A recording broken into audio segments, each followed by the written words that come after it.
Hezbollah से लड़ते हुए गोलानी ब्रिगेड का एक सैनिक मारा गया। वहीं गाजा में इजराइल के हमलों में 50 फिलिस्तीनी लोगों की मौत हुई है। नसरल्ला और सिनवार के मारे जाने के बाद भी युद्ध तेज होता जा रहा है और अब इजराइल की राजधानी तेल अवीव पर भी हिजबुल्लाह की मिसाइल मंडराने लगी है। नेतन्याहू की नई वार्निंग बहुत ज्यादा खतरनाक है।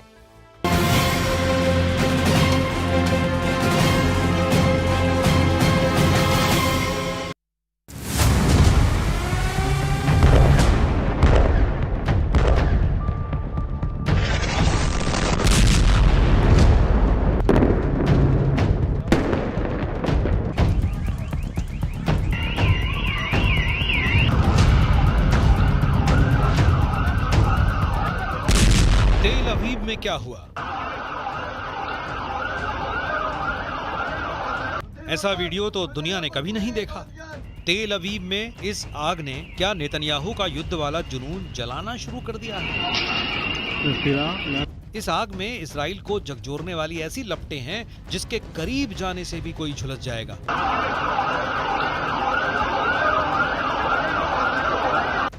इजराइल की राजधानी के ऐसे 500 वीडियो वायरल हो रहे हैं क्योंकि हिजबुल्लाह ने इजराइल को अपनी रॉकेट फोर्स से दहला दिया है।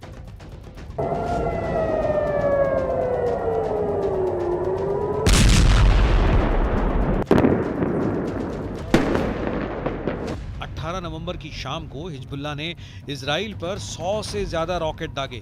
टारगेट राजधानी तेल अवीव बनी।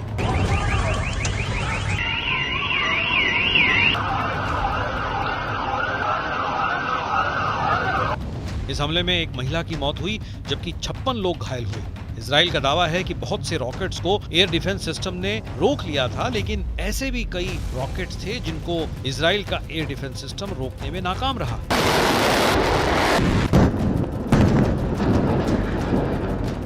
בזירה הזאת אני יכול להגיד שזה טיל שפוגע פגיעה ישירה, זה לא מיירד ולא משהו בסגנון, אלא טיל ישיר במשקל רב. הפגיעה שאתם רואים במבנה למעלה זה החלק של המנוע, הפגיעה עצמה פוגעת בקרקע ומדליקה עמוד חשמל, אז זה האש שאתם רואים. מהמקום פה מפונים 6 פצועים בדרגות שונות. सवाल है कि एक तरफ ईरान से अटैक और दूसरी तरफ हिजबुल्लाह का हमला। अगर ऐसा हो गया तो नेतन्याहू क्या करेंगे? दुनिया ने 13 अप्रैल और 1 अक्टूबर को ईरान का मिसाइल और ड्रोन अटैक देखा है और अब तेल अवीव पर हुआ रॉकेट का ये अटैक। ऐसे ही और हमले इजराइल पर हुए तो उसे रोकना इजराइल के लिए आसान नहीं होगा। साफ है कि वॉर रूम में बैठकर प्लान बनाने वाले नेतन्याहू के सामने ऐसा खतरा मंडरा रहा है जिसके बारे में उनका अंदाजा जहां खत्म होता है, ईरान और हिजबुल्लाह वहां से आगे सोचना शुरू कर देते हैं।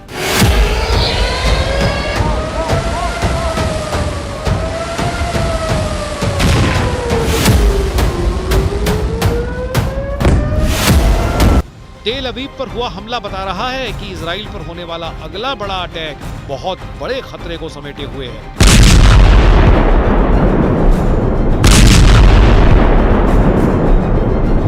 אנחנו מדברים כרגע על משא ומתן אפשרי להסדרה. האמריקנים מובילים את זה.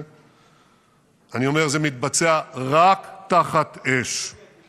והוא מתבצע עם הרבה מאוד אש. नेतन्याहू के सामने हिजबुल्लाह के 1.5 लाख रॉकेट हैं और दूसरी तरफ है ईरान की 2 लाख मिसाइलें। नेतन्याहू इन दोनों से एक साथ कैसे लड़ेंगे? यानी जब हिजबुल्लाह और ईरान का डबल अटैक होगा तो इतने बड़े हमले को इजराइल कैसे काउंटर कर पाएगा?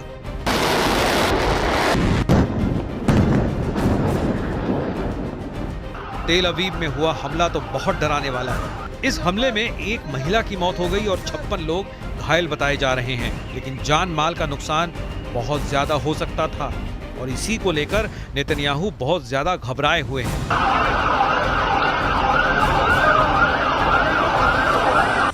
बेरूत को सैकड़ों धमाकों से दहलाने वाले इजराइल की राजधानी पर ऐसा हमला होगा, ये किसी को उम्मीद नहीं थी।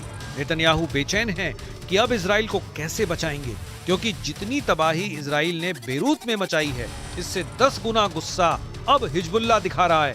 नेतन्याहू के सामने अब बड़ा चैलेंज है। चाहे हिजबुल्लाह हो या फिर ईरान, दोनों के हमले रोकने में इजराइल पूरी तरह कामयाब नहीं हो पा रहा है। जमीन पर धमाकों से ये साबित होता है कि अत्याधुनिक एयर डिफेंस सिस्टम यानी आयरन डोम कनस्तर साबित हो रहा है।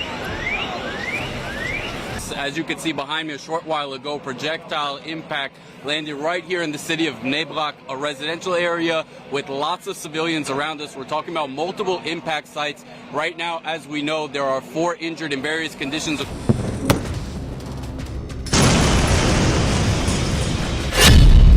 हिजबुल्लाह ने कहा कि अब टारगेट पर पूरा इजराइल है। हिजबुल्लाह के टारगेट पर कौन कौन से शहर हैं वो जरा देखिए। सबसे करीब टारगेट बन चुका है हाइफा, इसके बाद है अशदोद, अश्केलॉन, तेल अवीव और हिजबुल्लाह की रॉकेट की रेंज तो इससे भी आगे है।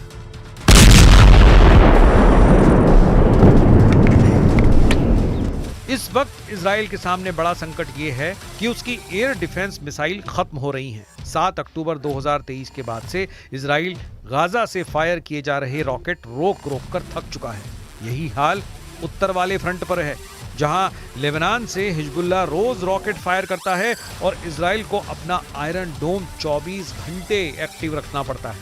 हिजबुल्लाह ने टारगेट सेट कर लिए हैं। हिजबुल्लाह के 10,000 रॉकेट वाली सुनामी किसी भी वक्त लॉन्च की जा सकती है। 10,000 रॉकेट को 10 मिनट में दागने का प्लान है। 10,000 रॉकेट से इजराइल के 10 मिलिट्री बेस को तबाह करने की तैयारी है। 10,000 רוקט से इजराइल को 10 साल का सदमा देना चाहता है हिजबुल्लाह। וגם אני רוצה שוב להביע את הערכתי הרבה לארצות הברית ולהגיד שבשיחות שלי עם הנשיא הנבחר דונלד טראמפ אני חייב להגיד, לא דיברנו על דרכי הפעולה, לא דיברנו כרגע על מדיניות, יש זמן, ייכנס הנשיא, אבל אני יכול להגיד שאנחנו רואים עין בעין את האיום האיראני। लेबनान और इजराइल के बीच ताजा हमलों के बाद युद्ध पक्का माना जा रहा है, क्योंकि हिजबुल्लाह के टारगेट पर अब इजराइल के ऐसे ऐसे मिलिट्री बेस हैं जिसकी नेतन्याहू को उम्मीद भी नहीं थी। अब देखिए, हिजबुल्लाह का रॉकेट गोदाम जो हमास के मुकाबले 10 गुना ज्यादा पावरफुल बताया जाता है। हिजबुल्लाह के कत्यूशा रॉकेट की रेंज 25 किलोमीटर तक है। ये सिर्फ 10 सेकंड में टारगेट हिट करता है।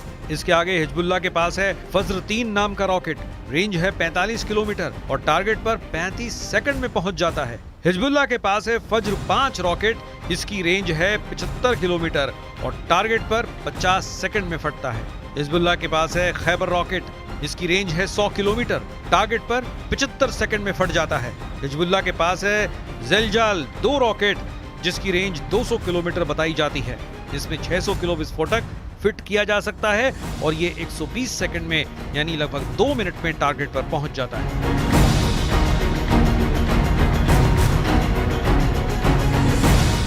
यानी हिजबुल्लाह का रॉकेट का गोदाम पूरे इजराइल को कवर करता है। इसमें इजराइल का हर शहर उनकी रेंज में आ जाता है। तेल अवीव पर हुए धमाकों से साफ है कि इजराइल का डर सही साबित हो रहा है।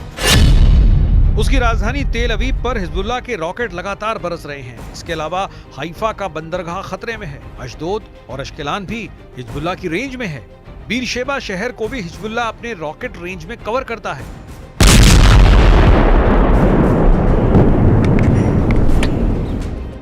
बेरूत का ये इलाका हिजबुल्लाह का गढ़ है। यहाँ उठ रहा काला धुआं देखिए। ये बेरूत की सबसे ताजा तस्वीरें हैं। यही लोकेशन है जहां इजराइल ने चुन चुन कर बम गिराए हैं। लेबनान और गाजा पर जो बम गिराए जा रहे हैं, इजराइल के पास उनकी कमी नहीं है। ये सप्लाई चेन अमेरिका से चल रही है।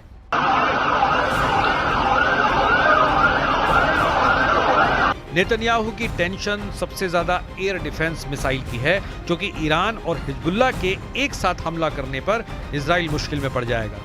अब तक जो खतरा उत्तरी इजराइल में ज्यादा था, वो अब तेल अवीव तक महसूस किया जा रहा है।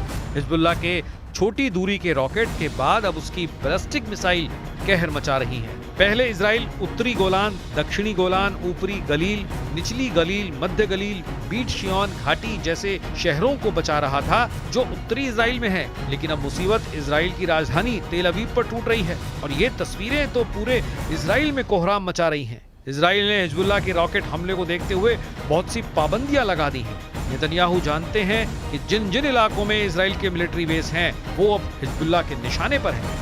אני יכול להגיד לכם שמי שהיה בסביבה זה הרסיסים שיכולים להרוג בקלות בן אדם, ולכן צריך לשמוע על ההנחיות של פיקוד העורף. ובאזעקה לא לצאת החוצה. תודה. हिजबुल्लाह बता रहा है कि इजराइल के इंच इंच इलाके को वो कवर करता है और नेतन्याहू की सेना के हर ठिकाने की तफसील उसके पास है, जिन्हें वो किसी भी वक्त तबाह कर सकता है।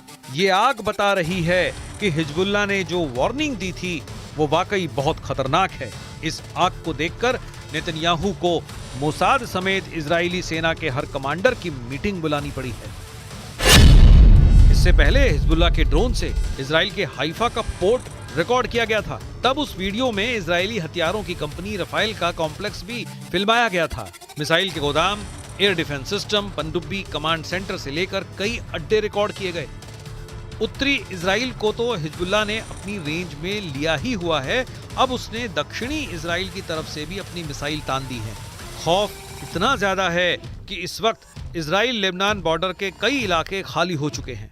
लेबनान में बॉर्डर के आसपास 60 किलोमीटर के दायरे में 1 लाख की आबादी अपना घर छोड़कर जा चुकी है, लेकिन लेबनान में इजराइल का ऑपरेशन चारों तरफ चल रहा है। बेका की घाटी में इजराइल के विमान बम गिरा रहे हैं। दक्षिण बेरूत में धमाकों का खौफ, वहां की सड़कों का हाल, हर तस्वीर लगातार दुनिया तक पहुंच रही है।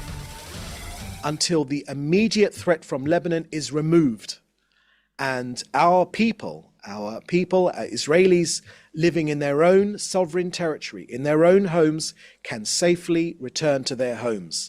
That's when the conflict will end in our north, not a moment before. Israel और हिजबुल्लाह का युद्ध अब गाजा पर बमबारी जैसा खतरनाक होता जा रहा है।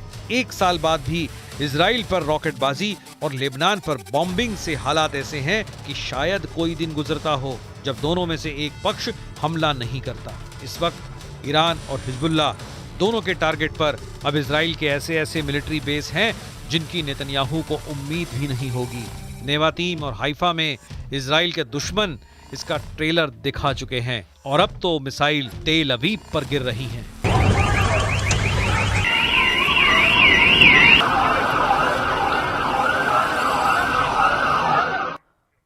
यूक्रेन युद्ध में